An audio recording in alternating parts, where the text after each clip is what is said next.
ام المؤمنین سیدہ عائشہ صدیقہ رضی اللہ تعالی عنہا فرماتی ہیں کہ نبی اکرم صلی اللہ علیہ وسلم فرمایا کرتے تھے، جب بندے کے گناہ زیادہ ہو جائیں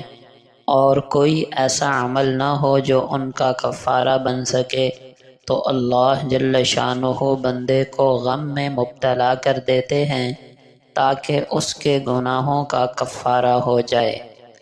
رحمت دو عالم صلی اللہ علیہ وسلم کا امتی ہونے کے ناطے اللہ جل شانہ ہم پر کتنے مہربان ہیں کہ ہماری پریشانیوں کو بھی ہمارے گناہوں کی معافی کا ذریعہ بنا دیتے ہیں۔ حضرت جابر رضی اللہ عنہ بیان کرتے ہیں کہ نبی اکرم صلی اللہ علیہ وسلم نے کھانے کے بعد انگلیاں اور برتن چاٹنے کا حکم دیا اور فرمایا، تم نہیں جانتے کہ کھانے کے کس حصے میں برکت ہے۔ نبی اکرم صلی اللہ علیہ وسلم کا فرمان ہے،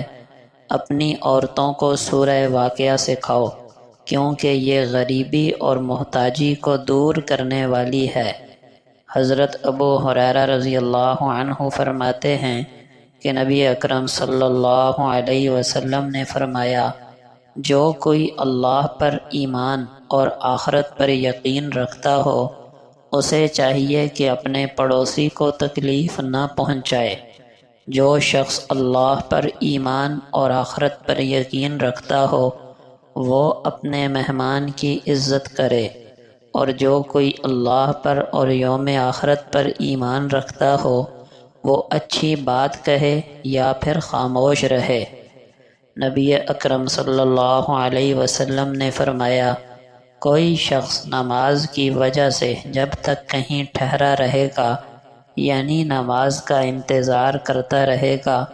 اس کا یہ سارا وقت نماز میں شمار ہوگا، اور فرشتے اس کے لیے یہ دعا کرتے رہیں گے کہ اے اللہ اس کی مغفرت فرما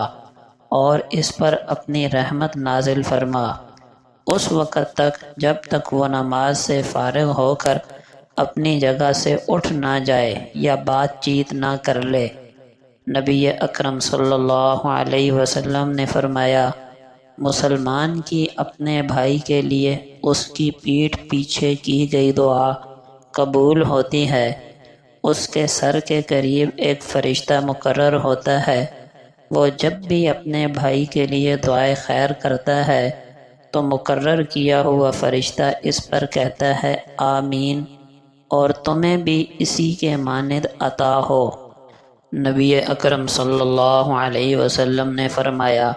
قیامت کے دن میرے سب سے زیادہ محبوب اور قریب تر وہ لوگ ہوں گے